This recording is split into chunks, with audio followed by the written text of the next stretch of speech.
Na yun guys, nung kahapon, umalis kami. Kahapon.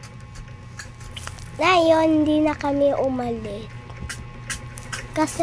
Kasi baka mapapagod ako. Kasi, ang layo naman yung pasyalan.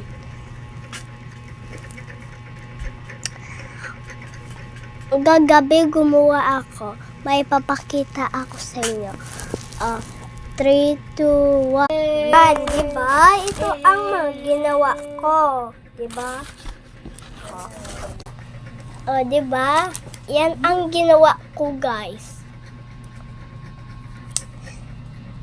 Yan ang ginawa ko, guys. Kasi gusto ko gumawa ng papel. Diba, guys? Gumawa na kayo ng papel para mas maganda. Ano lang